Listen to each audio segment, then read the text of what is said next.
यरोमन अन्यंगाश्मिका।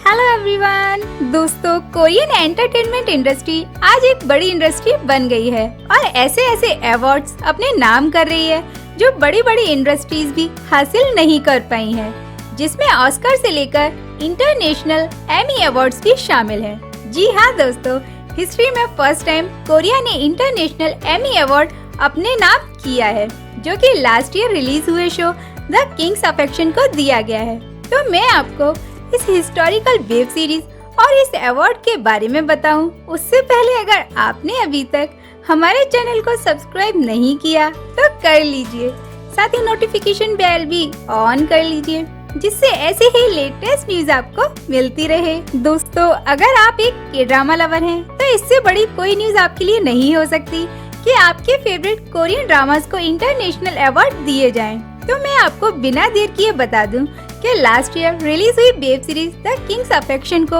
International Emmy award दिया गया है, जिसके बाद ये फर्स्ट ऐसा शो बन गया है जिसे ये अवार्ड दिया गया हो। यानी अब तक की हिस्ट्री में द किंग्स ऑफ एक्शन से पहले ये अवार्ड किसी भी वेब सीरीज को नहीं मिला है। तो हमारे जिन दोस्तों को नहीं पता, उन्हें बता दें कि ये इंटरनेशनल एमी अवार्ड्स यूएस के थ्रू ही दिया जाता है, लेकिन इसमें वर्ल्ड की सभी ऐसी वेब सीरीज को शामिल किया जाता है जो आर्टिस्टिक और टेक्निकल मेरिट में एक्सीलेंट हो।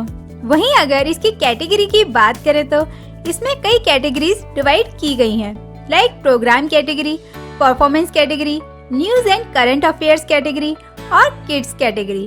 और इन कैटेगरीज को भी सब कैटेगरीज में डिवाइड किया गया है, जैसे best actor, best actress, best drama और बेस्ट डॉक्यूमेंट्री और कॉमेडी सीरीज। तो दोस्तों, अब आपको ये जानकर और भी हैरानी होगी कि इस इंटरनेशनल अवार्ड को इंडिया अब तक 2 कैटेगरीज में विन कर चुका है। अगर आप नागिन या सास बहू के शोज के बारे में सोच रहे हैं, तो ऐसा नहीं है। इंडिया ने फर्स्ट टाइम 2011 में विन किया जी न्यूज शो सुभाष चंद्रा को, क्योंकि ये फर्स्ट मोटिवेशनल शो था। और सेकंड अवार्ड 2020 में आई वेब सीरीज दिल्ली क्राइम को दिया गया, जो कि दिल्ली के रियल इंसिडेंट पर बनाई गई वेब सीरीज थी। वहीं अगर हम इस कोरियन वेब सीरीज की बात करें तो जैसा कि नाम से ही पता चलता है, ये एक हिस्टोरिकल वेब सीरीज है जिसके 20 एपिसोड्स हैं और ये नेटफ्लिक्स पर अवेलेबल है।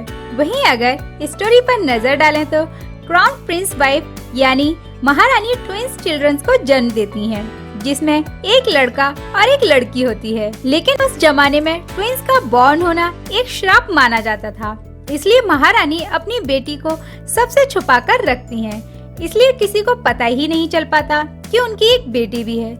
लेकिन श्राप का असर होता है और महारानी का बेटा मर जाता है, तो महारानी अपने बेटे की जगह अपनी बेटी को रिप्लेस कर देती हैं, जिसे अब सभी राजकुमार समझने लगते हैं।